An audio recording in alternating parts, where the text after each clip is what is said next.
Producing potatoes to satisfy American appetites in the foreign marketplace is a big job. It requires the best of farming, nature, and science. Each year, the National Potato Council recognizes a grower for outstanding achievement in protecting the environment.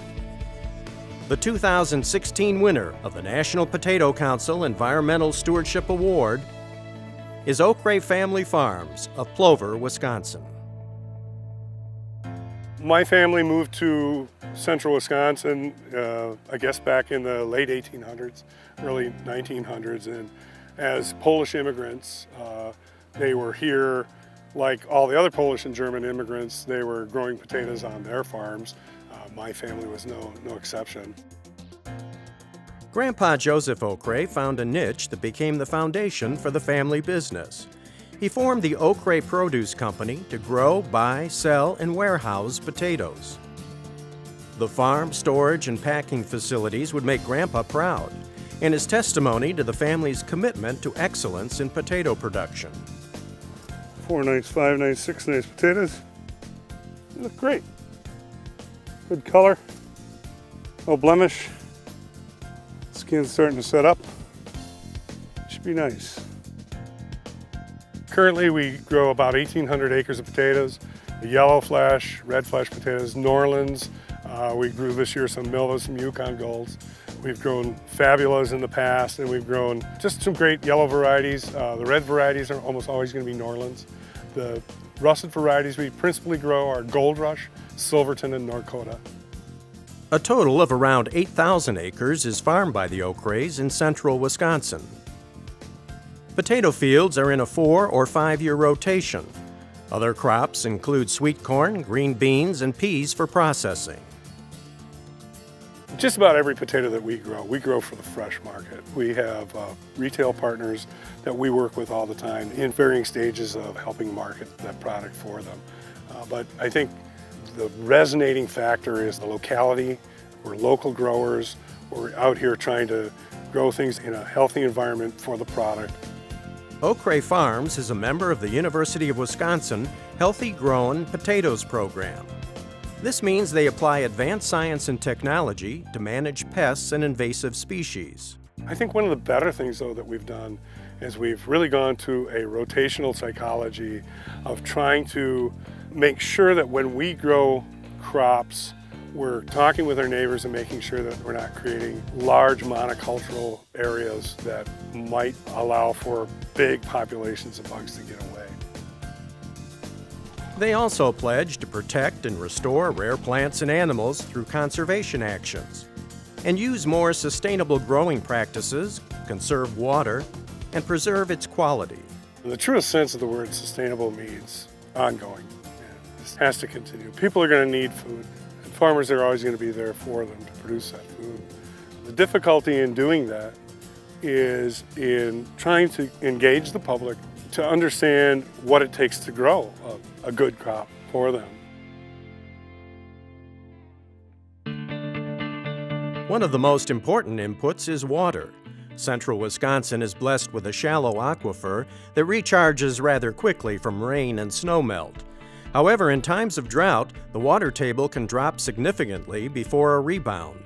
So with that in mind, we're trying to use that resource responsibly, using different tools like variable rate irrigation, soil moisture probes to help us decide when to irrigate and what kind of amount to irrigate so we're not wasting it. Jim Okray serves on a state water task force that meets monthly to work on water issues, and he oversees the farm's water management. We have a company, a local company that comes out and they kind of map the soil to determine the different variability in its water holding capacity.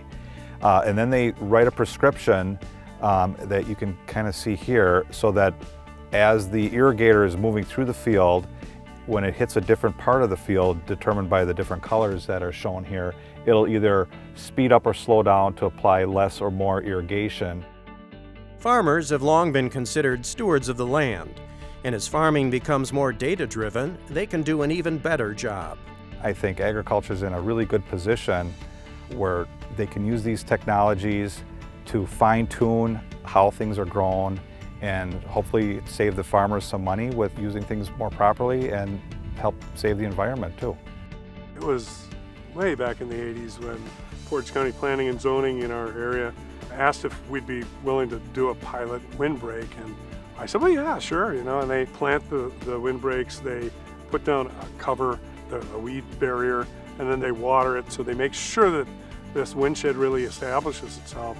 And then when it's done, you know, you've got this this mix of hardwoods and softwoods and things that will invite in beneficial insects and beneficial animals. Farmers are getting help in sustainability and diversification from the Wisconsin Institute for Sustainable Technology, or WIST. Founded 5 years ago, it works with industries dependent on natural resources, such as agriculture and the forest products industry. Sustainability is at the heart of our name and title, so we recognise that there are three real pillars to sustainability. There's the environmental part, there's the economic part, and there's the social part. So what we try to do is balance all three of those pillars of sustainability, if you like. And the environmental stewardship is part and parcel of sustainability. The social aspect of sustainability includes new business opportunities that minimize environmental impacts. WIST is helping the Oak Rays plant vineyards to extract resveratrol, a compound from grapes considered to have cancer-fighting abilities. We have in the vineyard 9 different varieties of grapes. Most of them are cold-tolerant varieties, some of them are not. And we planted that many different varieties to study the levels of resveratrol, which is a compound that's found primarily in the skins and stems and the seeds of the grapes. The cold Wisconsin winters actually stimulate production of resveratrol in the plants. Right now, most of the compound comes from China. The vineyard is a very small but enterprising part of the farm. The main business is potatoes, as it has been from the start. The Oak Rays are dedicated to producing the best possible potatoes. Most of them are to be marketed in a 300 to 400 mile radius of the farm. The fresh market potatoes go through a handling and packaging system that is energy efficient and attuned to consumer preferences. We used to have 2 sizes of bags here, basically 50 and 100 pound when I was a kid, so 30 years ago. And now we pack a lot of different sizes, and it seems to be that the younger generation likes smaller sized potatoes, such as 3 or 5 pound bags instead of the large 50 pound bags. Growers like the Oak Rays understand the value of using sustainable agricultural practices and hope their stewardship resonates with consumers. I'm hoping that the end consumer, the people who are actually eating the potatoes, are the people who are going to drive this bus, okay? They're going to pull that product further and further into their lives. And as they do, they'll come to the understanding that the potatoes are, you know, a great value, great nutrition, and a great thing to have in their lives. The Environmental Stewardship Award is a component of the Pesticide Environmental Stewardship Program of the National Potato Council and the U.S. Environmental Protection Agency.